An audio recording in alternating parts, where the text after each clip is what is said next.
All right, welcome everybody to another episode of the Inside In Tennis Podcast. Mitch Michals here, all part of the Believe Network. We're on all your podcast platforms as well. The tennis season rages along. Onto the red dirt now, and joining me for the first time this year, friend of the show, man of the people, produces tennis for TC, as you can see by his comfy-looking hoodie there, and hosts the Advantage Connors podcast with his father, tennis legend Jimmy Connors.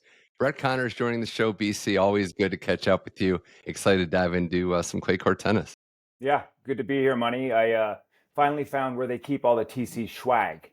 There's a closet in the back of the studio, so raided it this week and got a new hoodie. Good to be here with you. Yeah, it's like national treasure. I'm like looking at maps trying to get there. So one day. But no, it's fun to kind of be at this point in the year too. And I know we've been, knee deep in tennis for so long, but you saw it in the lead up, right? How quickly the calendar turns. And we've been spoiled by all-time greats, especially this recent era. But it's funny how, right, like you switch it from one service to the next and suddenly a whole crop of new good players pop up and seem to be the better players going into these events. Right. And tennis is such a long season that it's inevitable that most players are kind of streaky. They're going to have 2 or 3 times a year where they, play well for 2 or 3 weeks, 2 or 3 events, and then, get beat up and take some time. And it's such a long season, almost 12 months, really. They almost don't stop. So it's fun. The clay makes for longer days for us in the studio, in the control room, because long points, lots of breaks backs, but it's fun. I mean, the visuals of Monte Carlo, we'll get into that later, but just the clay and the dirt and seeing everyone get dirty and have clay on their gear is always fun.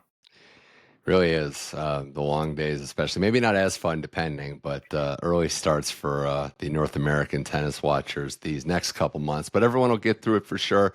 The unofficial start of clay court season, the United States had a week of tennis. And I did want to mention last week, the women's Charleston event, a historic event that's been doing great things and will continue to go on, obviously, in the years to come. But Jessie Pegula wins that one.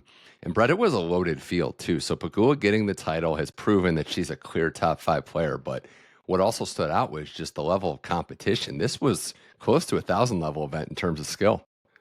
Yeah, Pegula playing some great tennis. From Miami, she was able to, make the finals and transition to the clay, and it didn't skip a beat. And she played tough. She came back in a couple of those matches where she was down and you thought maybe she would lose, and she grinded and hung in there. And it's interesting that her game can travel onto the clay. She hits it a lot flatter. And that's what helps her on the hard course, makes her so good there.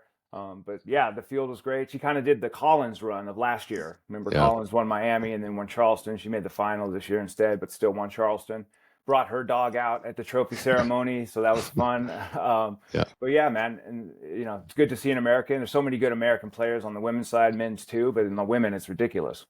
It really is. And yeah, finishing that second set strong against Kenin, not wanting to go 3, maybe just not wanting to put your body through 3 on the clay was part of it. Got to mention too, Kenin, she's looked better. It didn't go her way in the final, but good to see her back in the mix, and hopefully the ranking and the results keep rising.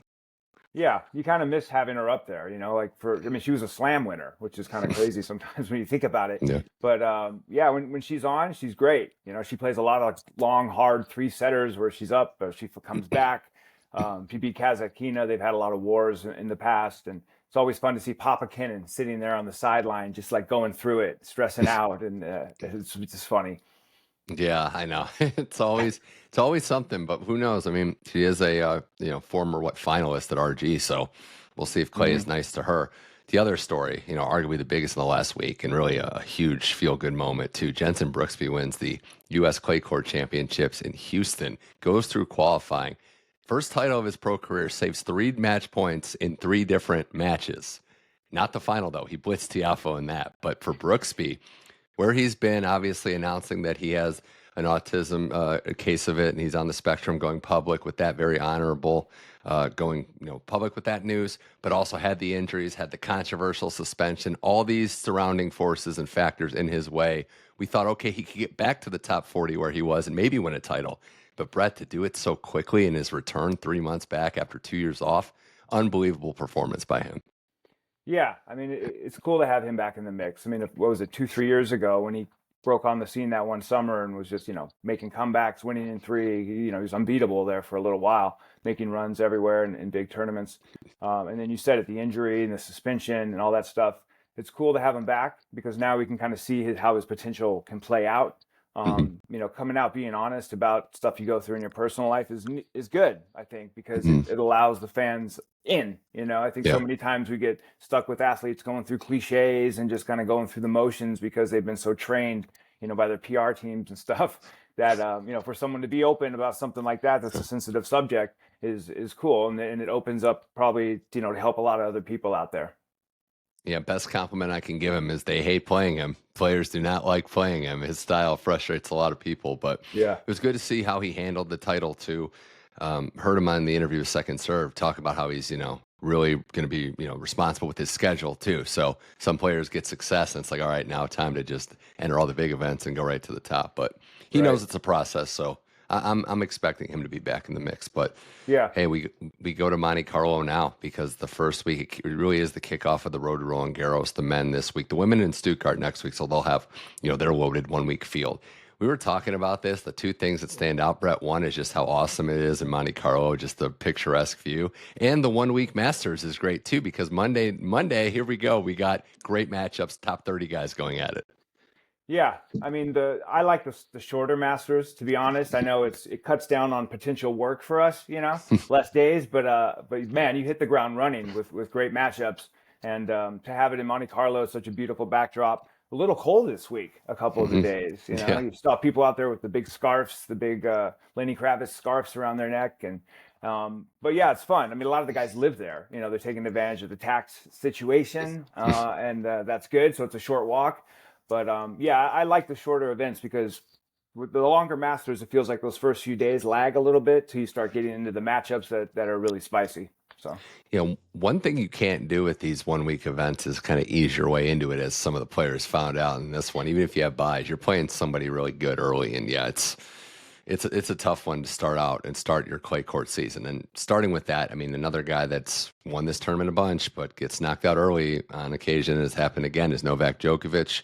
Loses to Alejandro Tabilo, who now owns a 2-0 record against the most accomplished tennis player in the history of the game. But props to Tabilo. Yeah, right? Isn't that crazy? Yeah, and straights both times. Well, for Tabilo, the last match, and getting the chance to talk to him last year, I didn't bring it up, but this is going to be a special one because now there's no concussion excuse. Last time he probably heard that, okay, Novak was hit with that water bottle. Is he really in it? And there's circumstances to everything. The point being, Djokovic has beaten a lot of players with his B and C level game. I don't know what this was, though, Brett, because he didn't have it at all. He said as much in the press conference after that he wasn't expecting his best. It's never going to be the best when he starts on the road to a major, but the level wasn't there. And for me, it was the movement. He just looked out of sorts moving, looked like he couldn't get his footing. How would you assess Novak? I know it's a long road and the major's the goal, but where he is right now and what we saw out there.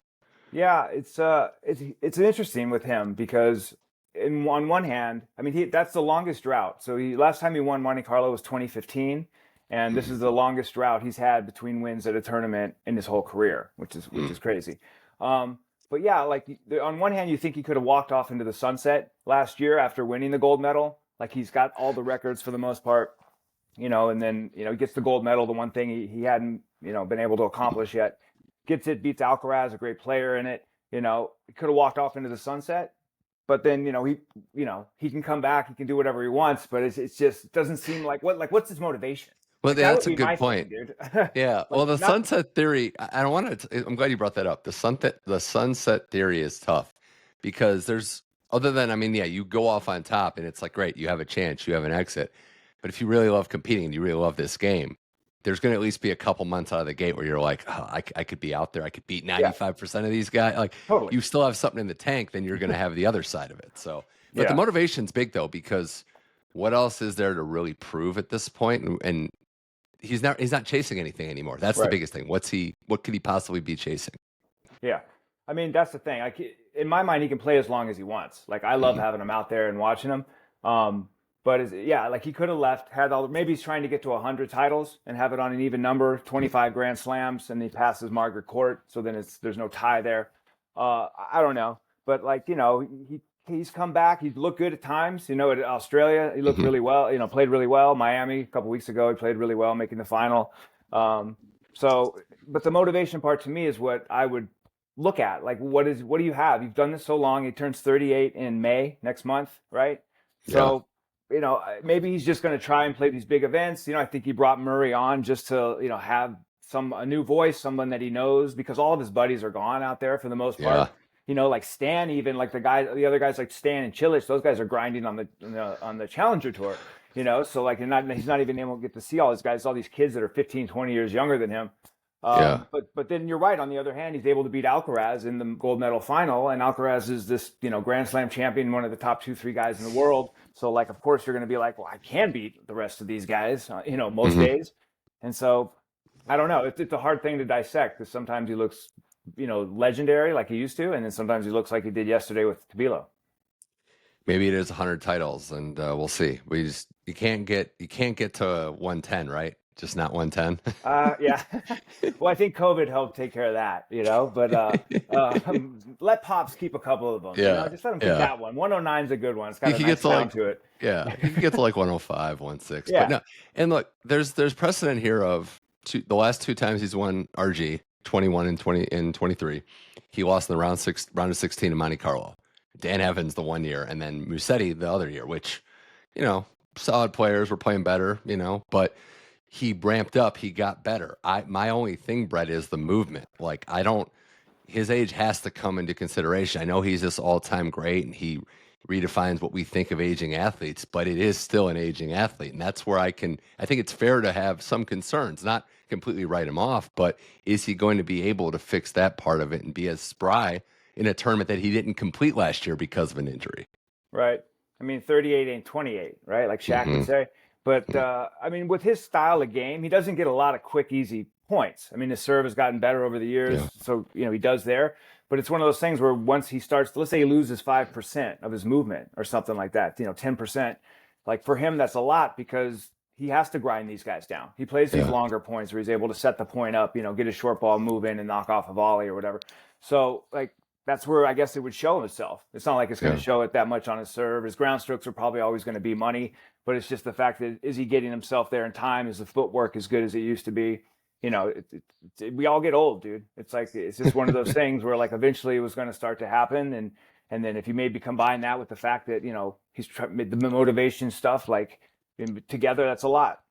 Yeah. And that's why I like people put the timeline of getting it in a year or 2 max, because you're going to get older, and the other players are going to be getting better and pushing. So we'll see. We'll monitor what Djokovic does next. Madrid is the next stop, then Rome, then RG. So it's going to be here before you know it. So other players to consider. Another early loss for Alex Zverev, 6-6 since Aussie. 6-6, dude. And what's weird about this is, he had the chance at number 1, which, by the way, Sinner clinching number 1 when he comes back in Rome. Already clinched. Missed opportunities for him, and Carlos bears some of that too, for sure. But in this case of Zverev, Brett, he's been winning the first set in a lot of these matches. You look at the scores, and he's losing in 3, and he's getting a lead. So I don't know what the case is. I know Berrettini loss is definitely not in the same case as some of the other losses that he's had, and I know Fees as well. But there's something with not getting the job done and not just finding a way to get to the finish line. And as he said, he just needs to start winning matches. It's fascinating to hear even the great players, the accomplished players, say, at the end of the day, you just got to get some wins together and go on a little winning streak. Yeah. That storyline is a trip to me, to be honest. 6-6 when you have a chance to get to number 1. He's had tough matchups in some of those. What do you have? Greek Spore, was it Fees, and then now Berrettini. But then Berrettini went out there and got smoked by Musetti today. So, like, is that as bad a loss? Like, maybe Musetti wasn't playing as good as Berrettini was playing as good as we think. But yeah, man, like with him, I kind of think he might need a coach or like somebody new. I don't know what, like, exactly, but like he needs somebody because he gets to the moment. He's playing for number 1. He's been in 3 Grand Slam finals, but then when he has the chance to take it up 2 sets against Thiem, up 2-1 against Carlos, now with a chance to chase down 1, even if you don't get to 1, make a run at it, and he's the number 1 seed in all these draws, so he's getting supposedly like the best draws. So I don't know, man, I think that's a tough thing, because the more it happens, the more it's going to like get stuck in his head, where it's like every time he gets into that position, like, oh no, like, is it going to happen again? he needed a hard reset after AO, after that loss and how it went down. What he probably didn't need to do was go to the Golden Swing events. I just don't Right. think that was good for what he needed. And yeah, he probably needs a new voice in the room and just to get back on track. It's tough because look, I'll say this: he's not in a good place right now, but Madrid and Rome are where he's shined. If he goes out early there, then it's like a category 5 storm situation, because those are events that he's done so well. Won Rome last year, has always played well in Madrid. I don't know, Brett. I mean, everything's there. He passes the eyeball test. You see him play. You see an individual point. You're like, how is this guy not a major champion? But he Right. hasn't performed when it's mattered the most. Yeah, I mean, I enjoy watching him play. Like the last couple years since he's come back from that injury he had at RG against Rafa, like his backhand is ridiculous. His serve he's gotten that under control. He's kind of done him and Savvy at the same time, where like their serve used to be their thing, and then once they've gotten it under control, now look what it's done for their ranking and their finishes. Um, but yeah, man, I don't know. Like I know he has his dad and his brother. I think maybe sometimes you need somebody else, like somebody maybe I don't know who's been there, like a Grand Slam winner Uh, or a coach who's been with Grand Slam winners a lot, where they've been in the room on those days where it's like, hey man, we're in another final here. You don't know how many of these you're going to get, and then help set up the game he plan. tried to bring in JCF though, and that didn't work out. And then he ended up with Carlos. So I mean, it's at least it's something they have considered in the past. Yeah, But yeah. I mean, yeah, not to dog his family. I'm just saying maybe yeah, like someone else, something new, just in addition to. uh But yeah, it's a tough one to figure out. Maybe him sliding back down. Maybe he'll lose some points at Rome and hmm Madrid and slide back down, and then maybe he likes playing from the 5 or 6 position where he's like not all the heat is on him going hmm into an event. We got more here with Brett Connors on the Inside In Tennis podcast. We're talking Monte Carlo, and one of the players that woke up, took him a set to do it, but Carlos Alcaraz, who shockingly hadn't won a match at Monte Carlo. I had to read that stat a couple times, but Right. hadn't played and lost early to Korda in 22. But the Cerundolo match started with a bad first set. We thought, oh no, what's going on? And then he just storms through him, storms in the next match through Altmaier, has a big match against Fees coming up. But to see Alcaraz shine on the clay, and maybe he is that athlete, Brett, where he can just wake up. He has that innate ability, but when he does wake up, it's an onslaught, because from that second set of Sarandolo on, it's just been flawless to see him attack the court and really put on a clinic and a hot shot, just sensational performance. Yeah, I mean, you like having Carlos at the top. Like you want him making deep runs in these events. Like I kind of feel like maybe he's a little bit like Sinner, or maybe he's like a year or something behind Sinner, where Sinner had these flashes and could beat anybody, and then once it clicked with him last fall, then now he's become number one. He's this unstoppable guy. I think Carlos is a little younger than Sinner, and he's had so much success, and like maybe he likes to enjoy life and then have some fun too. Yeah.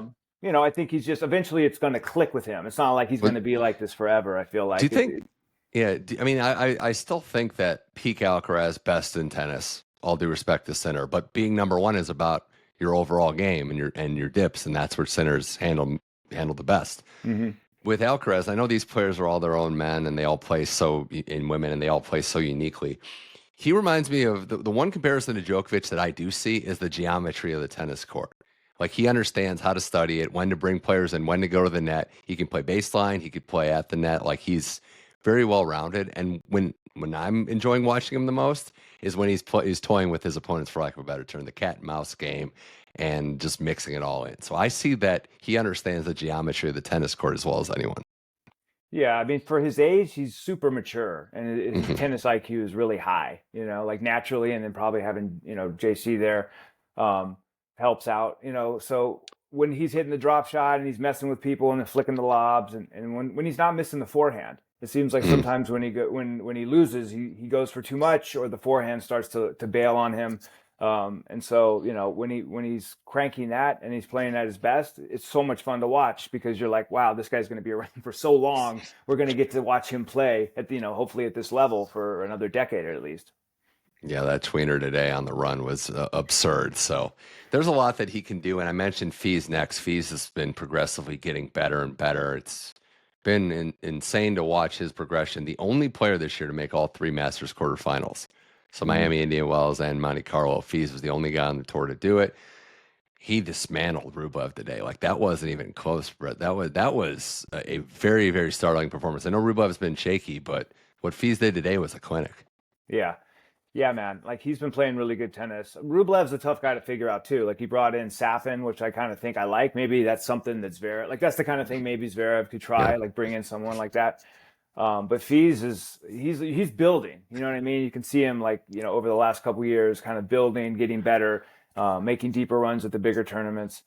His forehand, when he's another guy, huge forehand, but he takes a long time to load up on it. So it feels like on Maybe the clay. Yeah. the clay he has more time. He can get there to it, and he slides really well. They showed a couple slow-mo slides yesterday on his match, and it's just like this guy's sliding for like 10 seconds, it looks like, So he's fun to watch, and there's always a lot of good French players, and he seems to be leading the charge for them.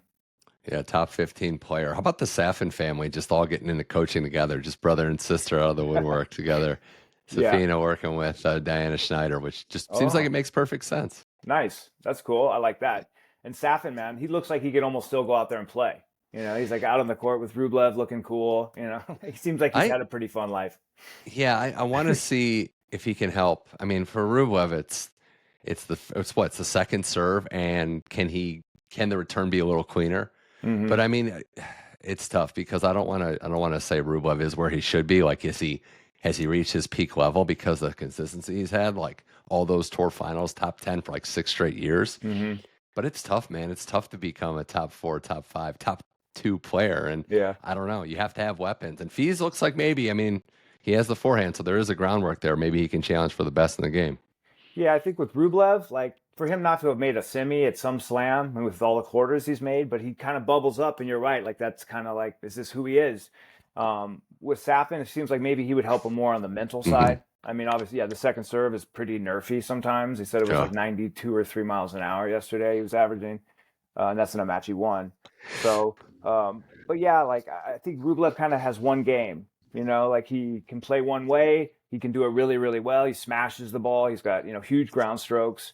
He's got a, fiery attitude. He's fun to watch out there. Ginger. We love having those gingers out there on tour. But I think once it gets to those levels where the other guys can do more and play like a plan B or a plan C game, those are the matches he ends up like losing, because those guys can do it. And he just kind of keeps doing the thing he's good at. And then they figure that out. Yeah, one of the times we're going to go through all the quarterfinals he's lost, and we'll probably be like, yeah, every one of these losses except for like 1 or 2 makes sense, right. Based on. Like, he runs into Med a lot. I feel like Med's at least 3 or 4 of those quarterfinals. Yeah. Yeah. Well, hey, another one. I think this guy got him too at one of the RGs, but Tsitsipas is back into the quarterfinals here, going for his 4th title. Loves playing here, but I want to know if you think we know he's better on clay than other surfaces, but what do you think it is about this tournament that brings out the best in Steph? I don't know, man. Like it's maybe because he lives there. I know he's one of the guys who lives there. He was showing driving his Aston Martin, his like $1 million Aston Martin. It doesn't have glass. It doesn't have windows money. Like, so what? Like you can't really take that out on the road. What happens if someone hits a pebble or a bug, something nails you in the face? But it looks cool. I don't know. Maybe he's able to take advantage of the players who are coming right from the hard court, and like he's ready. He's like naturally a really good clay court player. Like some of his best results are on clay. But yeah, I don't know. For it to be 3 titles does seem like a little random. Maybe it's just like he likes it there. It's beautiful, and his game sets up well. Maybe he just likes the reset of going to clay, like getting excited there, and there's some comfort there. And yeah, I mean, we talked about other players like to ramp up. He likes to just hit the ground running. I'm really impressed to see, and we'll see how this goes. It's a nice favorable draw for him. It could be a final against Alcaraz, who's had his number on clay, to say the least. But who's he playing tomorrow? The announcement. He plays tomorrow. He has I have it written down. No, he's got I can look. Musetti. 5-0 against Musetti in his career. Yeah. Musetti Go ahead. Say Musetti beating Berrettini and really just destroying him on the baseline was good. It's nice to see. Musetti is just so, talk about dips, right? He hits the more hot shots than anyone on tour, I think. Yeah. But there's times when he lets his game get away from him. Tough matchup, though, because I feel like Steph just does a lot better than what Musetti does. Like the same thing. Yeah, definitely. Musetti's a tough guy to bet on. Like if you're a bettor out there, because sometimes he'll be up a set in a break, and then all of a sudden he's out of it. But or he'll be down a set in a break and come back and win it. But he's got such a high ceiling, but it seems like his ceiling to his floor is like wider than some other players, Where like sometimes he can look great and sometimes he can look loose to anybody. But I think Steph should beat him. Like the Steph with the new racket, Steph won Dubai, but then he didn't have great results after Dubai. But it was interesting that he's got that new racket. Everyone's like, "Is it a Babolat? Is it?" And it's like he had it on the court, and the camera zoomed in on it. We played it back on the air, and you see the word the Babolat on it. There's like a little Babolat like logo or sticker or something. And it's just been blacked out. So it's one of those things where if you're confident, even if it doesn't matter, it's not that big of a change. If you think it's helping you out, placebo effect. Right, Yeah. right. Like everything's mental anyways. So if you think it's helping you, then it's helping you. Well, there's been a book out on him for so long. Just backhand, go to the backhand, go high to the backhand. That like, if he can just find a way to manage that, and maybe it is as simple as the returns, right? Just stay in the point, give yourself a chance. Because I do think he fights out there, and that's one of the things that doesn't get enough credit. Is he is a competitor. I think a lot of his issues have been maybe on the mental side, but maybe just the technical side. But Yeah. he still does so much well. And I've said this before, take away Alcaraz, just how they play. He reminds us the most of Federer, right? Like just his approach to tennis, which is an exciting way to play. Yeah, but which makes it so weird he has such little success on the grass, I know. Where like you think he would be better there. But yeah, man, I think I like Sitsi. I've always kind of liked Sitsi. He's an interesting, eccentric guy off the court, but on the court, I like his game. I like that he's got the good one-hander. I think, he needs to come over it and just like smack it. It seems like he has to rip it because they're always trying to go to it. But he's got the fam there too. He's got like his mom and his dad are in the box, and his brother. Like he's got a lot of family influence on him. And he's got the girlfriend with Badosa. So, I wonder almost if sometimes he should just go out on his own with like his coach or something and just play, because that's just a lot of stuff like mom and dad and this and brother and stuff. I mean, it's cool. Sometimes it helps, but I like having him in the mix. I think he might be making some changes with the coach, which could be a good thing. A lot out there with that too. Well, we've got a couple more quarterfinals to get to set up for tomorrow as we record this. How about a de Minaur Dimitrov matchup with Demon 3-2 head to head? But start with him. Demon getting by Mahach in 3 and then just rolling right through Daniil Medvedev. De Minaur might be might be my number one favorite player to watch, especially this year, because I just love the approach. Maybe it's the Aussie approach, but just compete. No use in complaining, getting down on yourself. The Fonseca match where the crowd's just a bunch of soccer fans screaming at you. Mahach is up a set, and we know how good he can play when he redlines, but just put your head down, get to work. And this was a surface that was not supposed to be one of his favorites, and here he is in the quarterfinal with a good chance to get even further. Yeah. Yeah, man, I think if anyone out there maxes out on their potential and their talent, it's Demon. Like the guy isn't a big guy, doesn't have like huge weapons. He just runs really fast and tries really hard, and he's really consistent, and that's hard. He's like a little modern day Ferrer a little bit, where, like he's maybe not this top 5 or 4 guy, but like, man, is he going to be like, maybe between 6 and 10, for a while.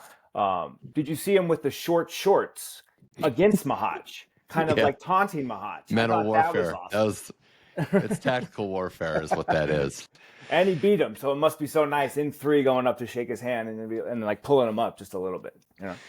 Yeah, we've seen that before. Mahach actually, because we got to the bottom of that. He rolls him up. He's got the shortest shorts, but he also rolls him up. So there's some tactical stuff there. I like Demon. I think, gets the most out of it. And if you're not bringing your A effort, maybe not A game, but like you got to bring effort when you play him. Right. Or he will find a way. Yeah, it's not going to be easy. Like against Grigor has, and I've been quoting this a lot, so hopefully I'm not wrong, but the second most active wins in Monte Carlo. Djokovic won, obviously, but Grigor just finds a way to consistently get the job done there. Yeah, I thought you were going to go with another quote about Grigor there, but yeah, man, he's another guy who lives in Monte Carlo. He's been having this second resurgence in the latter, the second half of his career. Yeah. We're almost, I think sometimes he's playing way better tennis now than he did when he was like 22 or 3, when he was first breaking on the scene. But yeah, man, like he's another guy, like one-handed backhand guy is doing well in Monte Carlo. It's kind of interesting. Yeah. Both That's those how it guys. works. That's how it works, right? You become smarter and you're more serious and professional when you start to lose a little bit. So you you want to find that sweet spot. But yeah, it's been good. Say what you want about Grigor, but he can do incredible things in Monte Carlo. So, it's just... That's a fun one. That's a fun one. And the other one, too, not what anyone expected. But yeah, Fokina Popyrin in the quarterfinals of Monte Carlo. Fokina, who was a finalist 3 years ago, lost to Tsitsipas, still looking for that first title, but beating Jack Draper and smoking if you him, saw kinda. today's match, Draper's someone that coming in riding high. This was pegged as a match where, okay, how good is Draper on clay? I actually thought Draper played pretty well. Wins a long second set tiebreak, has the momentum. Fokina just grinds Oh, on the yeah, dirt, yeah. I'm just bad. grinds on the dirt, Yeah. knows how to play on the surface, and is getting back to a lot of the things, Brett, that made him successful 3 years ago. Yeah, I got my scores mixed up. You're right. We went 3. That was a tough Yeah. match, but Fokina, he's building too. Where like he made those two. He was runner up 2 weeks in a row. Del Rey and Acapulco should have won. Del Rey had those championship points against Mir, Is and that then first title? Is that first title jitters? I don't want to say choke, but that's what that looked to me like. You have never hoisted a pro trophy, like because he should have won yeah, that match. for sure, for sure. And then in Acapulco was different. He kind of beaten straights there, but yeah, he's a guy where when he gets tight, he gets tight. In those moments in the match. Remember a few years ago at Wimbledon where he's in that like match tiebreaker late in that fifth set, and all of a sudden he pulls out like an underarm serve for the first time in his career. And then it's just like he was beating himself up and press about Yeah. it. So it's one of those things where you need to get yourself into those positions enough so that you get the experience to where you know what it is. So now he's had a couple finals, and he's making runs. Draper looked so good in his match before that. He smoked who did he play? I can't remember. He smoked somebody like in less Yeah. than an hour. Yeah. But he's been playing some great ball. So Fokina, Fokina's beat Djokovic on clay. Was that here a few years ago? Or was It that was. Rome? Yeah, it was here. I think it was here. Yeah. Anyways, like he's got the potential. His ceiling's very high, but he's another guy who has like that wide space between like ceiling and floor. But on any given day, he can almost beat anyone. So I know you love Fokina too, because a big animal rescue guy too, as yeah. well. Oh yeah, totally. And he's Yeah. fun. Like he's got He is. personality. Like he shows you his emotions out there. And usually his matches are fun one way or the other. But Popyrin over Ruud might have been the upset of the tournament for me. Like that, I honestly, Popyrin, I will give him credit. Watching this match again, like these guys are winning these matches, but they're losing sets too. I don't know, that kind of stands out to me. Like it's easy. We've seen players go away. Like, oh, the better player won set 2. They didn't start well. They're going to win, but to Right. find a way to still do it. But what I liked about the match too was I don't think anyone on tour would pretty much consider him a great volleyer or very comfortable at the net, but he was finishing points at the net today to win at the end of this match. So, Yeah. hey, try it if it works, if the strategy is there. But it is another disappointing loss for Casper Ruud, which we also have to mention. Yeah, man, he's a tough guy to figure out, Casper. Like where he takes the losses always in the grass season, he doesn't care about that. And then we go to hard court, and it's like, well, almost like when he takes a weird loss there, you're like, well, like the clay's coming, and then sort of for him to have one in the first big clay event of the year, is kind of disappointing, especially over a guy who you don't think is great on clay. Popyrin's more of a big server, big forehand. Where did he win in Canada last year? So. Yeah, that's a weird one. Casper, I don't know what to think of, but Popyrin, good on him. Like he was coming to the net. That we were doing second serve, and I know Chiz was talking with Nolsey about how maybe he's not the best volleyer, but he's serviceable up there, and the fact that he maybe saw some sort of strategy against Ruud, and he was just exploiting it coming forward.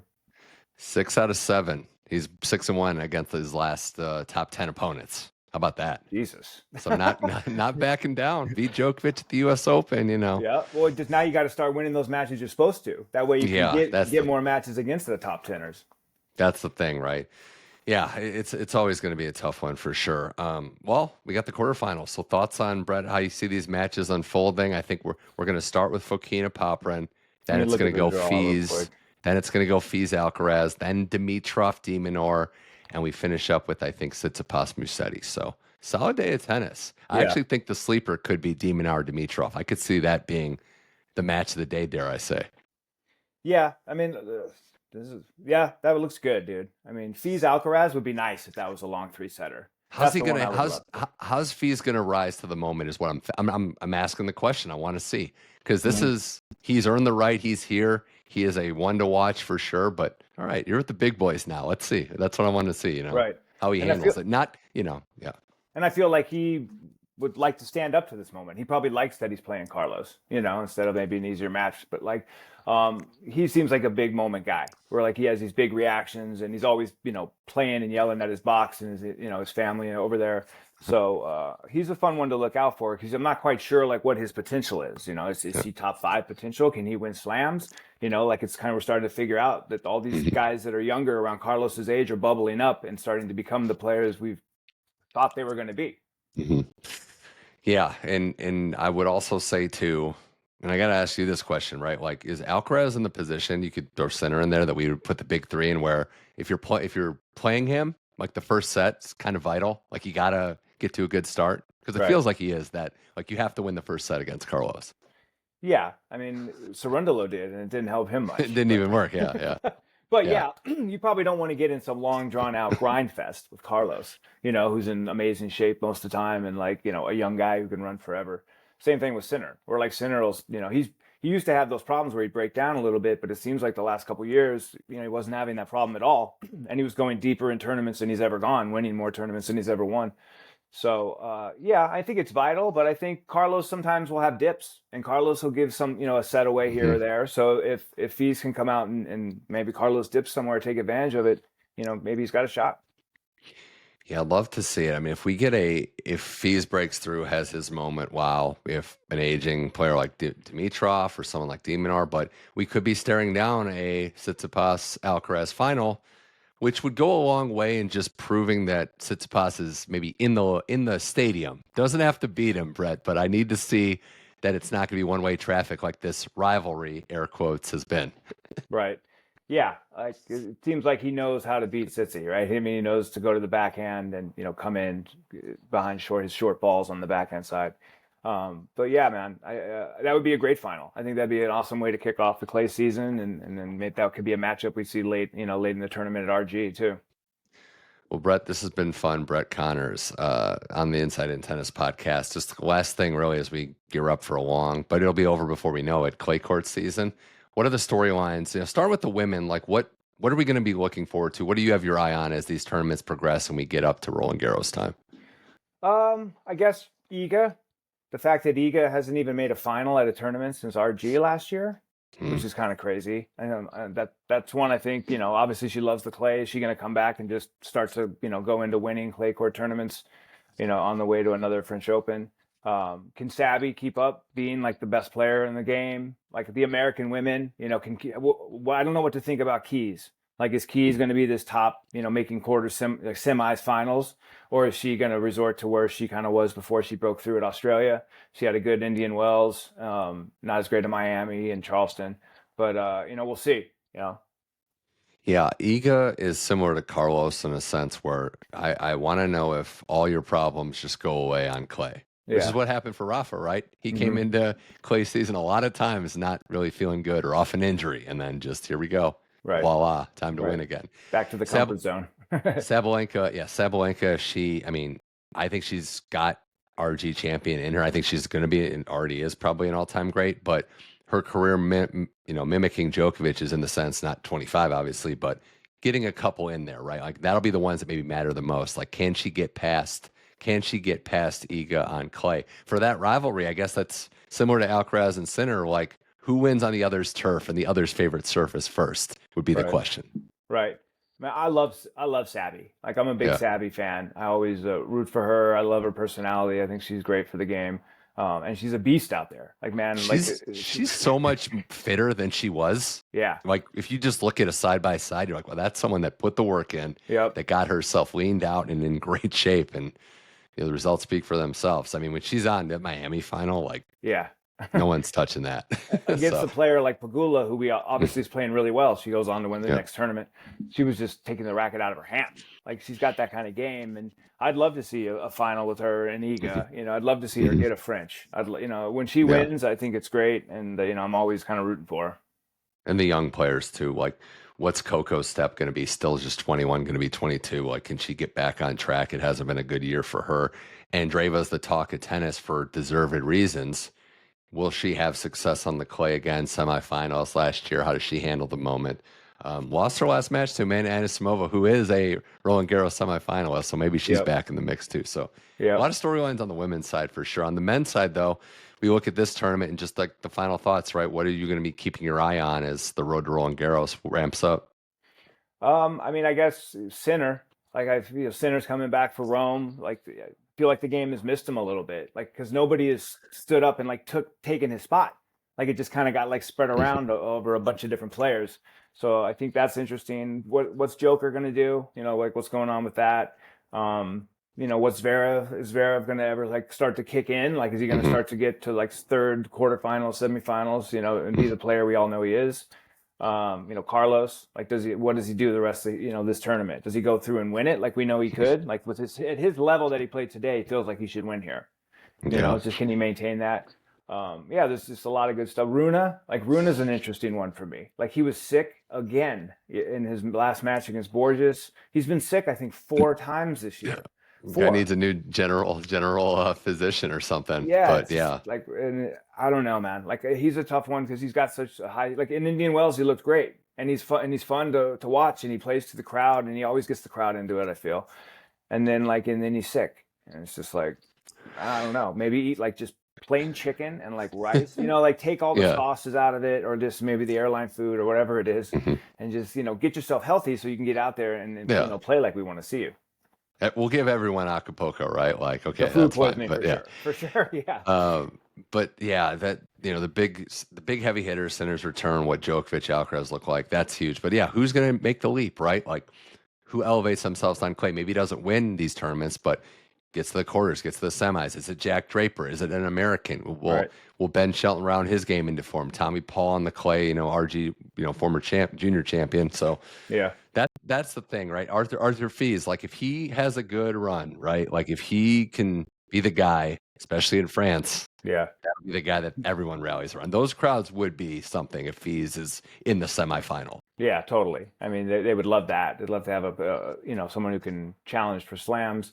What was I gonna say? Oh, Minsick. Like, what's Minsick? What kind of player is he now? Like, he wins Miami. Obviously, we give him the loss. Or wait, did he play? He didn't even play. Yeah, he would have had to play. So right? he would have had to, because of the 2-week ranking seeding thing, he would have either had to get a wild card or go through qualifying. Didn't sound like there were wild cards left, so he would have had to go right to qualifying. And He's probably good to have the reset for the adrenaline dump of being your idol in a Masters final. For sure. But I like Minsick. I mean, I think, like, I'm interested to see, like, what's his potential. Like, he's another guy where you're like, damn, there's starting to be a lot of guys who are challenging for this top 10. The top 20 starts to look loaded. Top 25 starts to look really loaded with a lot of these young, talented players. It's awesome. I can't wait to see how all this goes down. We have so much tennis going forward. And Brett, we're going to check out your Advantage Counters podcast. I know it's been a blast for you guys doing it. You started right when COVID started. Yep. And you just got us through the pandemic and still going strong. It got us through the pandemic, but more like me and Pops, we were bored and we couldn't see each other because of the, lockdown. So we just started doing it as something to do and talk to each other a couple times a week. And we just stayed doing it, and it's fun, and we enjoy doing it together. And you got the tennis producing for Tennis Channel. You're in the big chair now, big time, getting shout outs on the air. Nice. Heard of that. Heard that. It was Goodall and Anna Cohn giving you love there. So it's fun working with those guys, man. Those guys are great, and you get the best knowledge people in the world on tennis, and so just try and give them what they want so that they can deliver it to the people at home the best way.